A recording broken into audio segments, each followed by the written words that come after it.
The Oversight Subcommittee of the House Judiciary Committee will come to order. Without objection, the chair is authorized to declare a recess at any time. We welcome everyone to today's hearing on the examination of threats to operations being performed by the United States Immigration and Customs Enforcement, otherwise known as ICE. The chair now recognizes the gentleman from the state of Texas, Brandon Gill, to lead us in the Pledge of Allegiance. After that, we will remain standing for a moment of silence.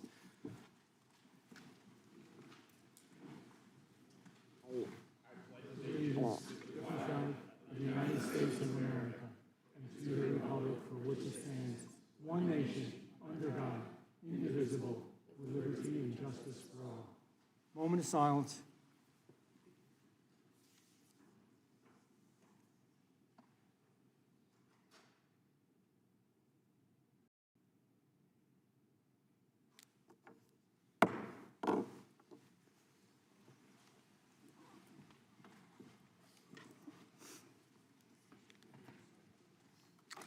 I will now recognize myself for an opening statement.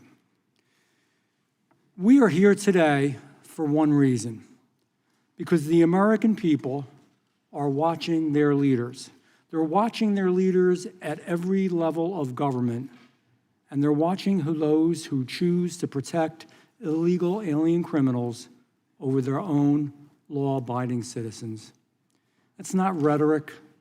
It's not hyperbole. It's not a Republican talking point. It's just fact. Let me be very clear. This is not about politics. This is about public safety. This is about law and order. This is about whether the United States of America still has the will to enforce its own laws. We're coming out of the largest border crisis in American history, and the American people continue to live with the consequences every single day. During Joe Biden's presidency, more than 8 million aliens crossed the southwest border illegally, and that's at a minimum. There are probably many more. There are a lot of numbers out there, but we know at least that many. 6 million of them were released into the country. They were given legal advice. They were given food. They were given education. They were given transportation. They were given shelter, and in some cases, even debit cards, all on the American taxpayer's dime. And at least 1.9 million gotaways crossed the border and escaped law enforcement altogether. Didn't even know who they all are and where they all are living. The open southwest border created a drug crisis, a human smuggling crisis, and a violent crime crisis. Unfortunately, none of this was by accident. It happened because the Biden-Harris administration chose chaos over control, ideology over enforcement of the law, and politics over the American people.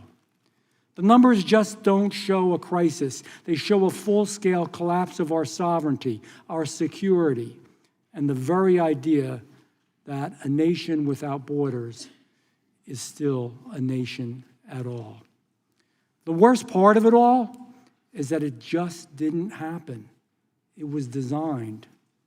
On day one of his presidency, the Biden-Harris administration canceled border wall construction. Day one. It gutted the Remain in Mexico policy. It abused immigration patrol authorities to release hundreds, thousands of illegal aliens into our communities. It virtually stopped enforcing immigration laws on the interior of the United States, which resulted in more than a 60% increase in ICE arrests during the first few months of the administration. And the Biden-Harris administration turned a blind eye to the spread of violent gangs like Tren de Agua and MS-13 across the country. The result? Terrorists on watch lists entering our country, criminals with prior convictions for violent crimes such as assault, rape, murder, being released instead of removed, and an immigration enforcement system overwhelmed, underfunded, and pushed well beyond its limits. The only bright side of this chaos is that the American people made their choices overwhelmingly clear by rejecting these chaotic and terrible policies. They removed President Biden and Border Czar Harris and gave Republicans control of the House, the Senate, and the presidency. And now, President Trump is back in office and finally doing what should have been done years ago, restoring order, rebuilding capacity, and demanding accountability. But he inherited a system that has been pushed past its breaking point. ICE has more than 7.6 million aliens on the non-detained docket, up 135% since the day that Biden took office. Agents are scrambling to track dangerous individuals who should have been deported long ago. Right now, ICE needs more detention space than it ever did. But the same voices that created this chaos are now trying to shut down the very detention facilities that are needed to fix it. That's why this hearing matters. From New York to California, local politicians are actively working to undermine federal immigration enforcement. Perhaps the most egregious effort is in my home state, the great state of New Jersey. And we're going to play a quick video now showing this.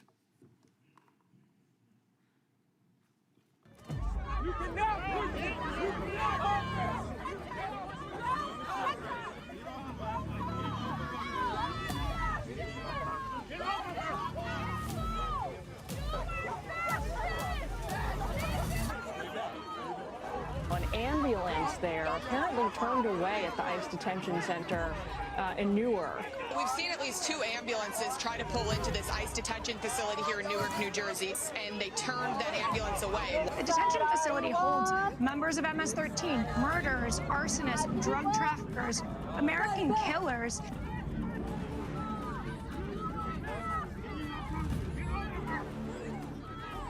We want freedom. Free our people. This is sacred ground. Free our people. This is not a legal facility.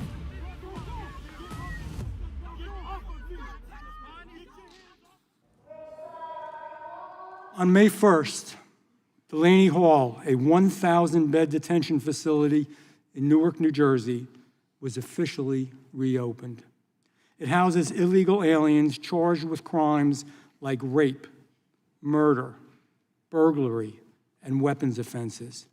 Facilities like Delaney Hall are desperately needed to help prevent dangerous criminal aliens from remaining on our streets, on your streets.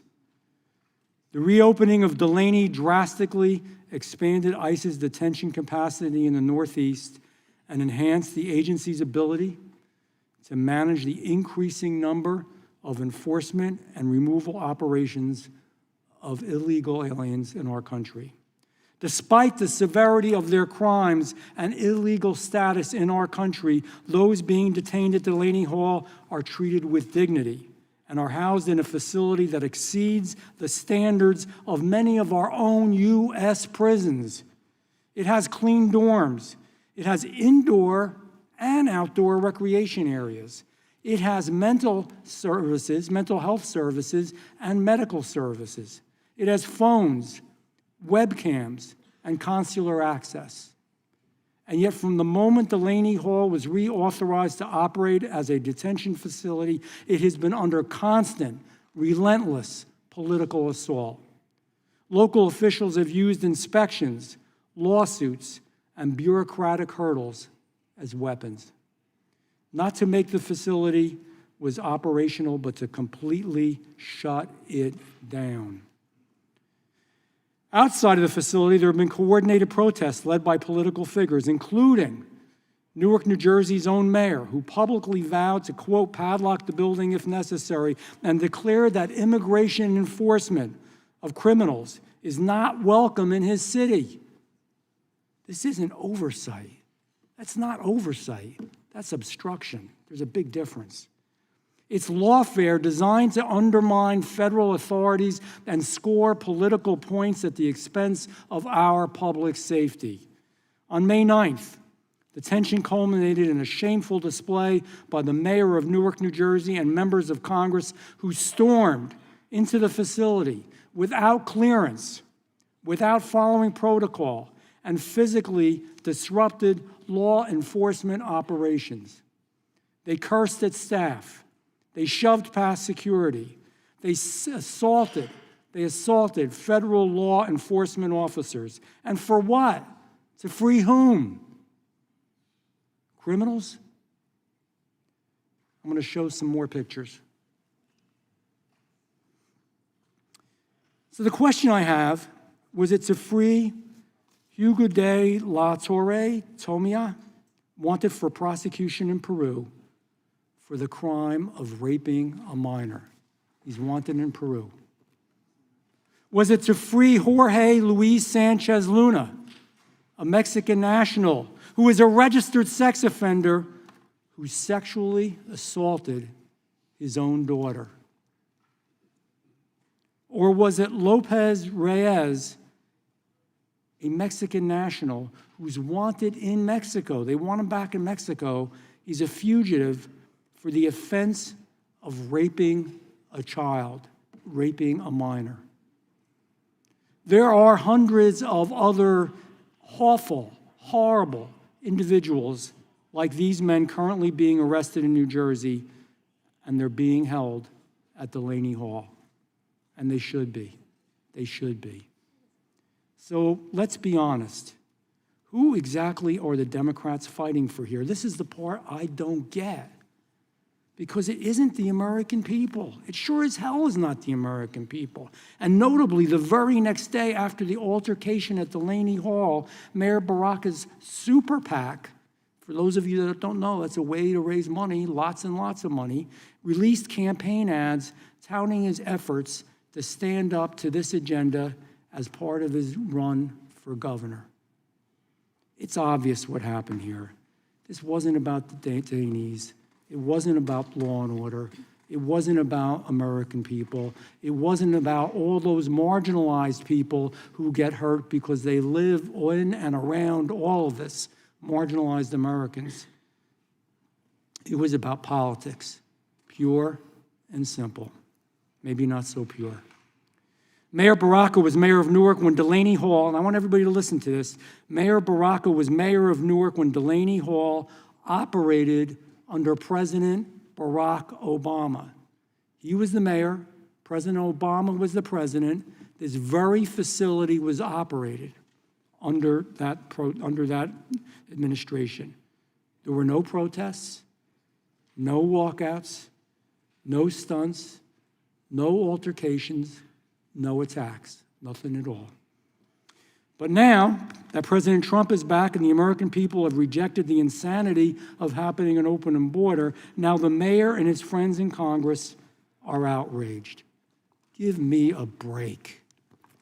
Let's call this what it is, an orchestrated campaign to protect illegal alien criminals and to sabotage federal law enforcement. Just say that one more time. It's a campaign to protect not illegals even, but illegal criminals, violent criminals that also have broken the law because they are here illegally. So when Democrats say they're just trying to help by raiding federal facilities, remember what this really means. They want ICE agents gone and out of the way. You have to believe they want criminal aliens free on our streets. And they're willing to risk public safety, sabotage law enforcement, and lie to the American people. You can't stand for law and order while voting to hurt the police. You can't say you're for border security while sabotaging every single tool that works. Let me be very clear. Delaney Hall is not the problem. Delaney Hall is part of the solution. The real problem is the radical left-wing agenda that sides with criminals over citizens, activists over agents, and chaos over common sense. To the men and women of ICE, this committee has your back. To the communities of New Jersey and the Northeast and the United States of America, We will not let your safety become a political casualty. And to the American people, we hear you. We hear you loud and clear. You want a country that protects its citizens. You want a system that upholds the law. And you want a government that chooses order, not anarchy. That's exactly what House Republicans are fighting for. And I promise you, we will win this fight against left-wing chaos. And I thank you. Just before we start and move forward, I want to address one other thing. We're going to have a hearing today, and sometimes it's going to be contentious, sometimes it's going to be hot, sometimes we'll be argumentative. That's part of America. Now, you all just listen, but up here. But at the same time, let us respect each other. Let's not speak about our demeanor, our dress, our physical stature, our hair, whatever in God's name people think of. This is the Judiciary Committee, and we're going to run this on both sides of the aisle in an appropriate way. We're going to run this like ladies and gentlemen that profoundly disagree on an issue. I now recognize the ranking member, Ms. Crockett.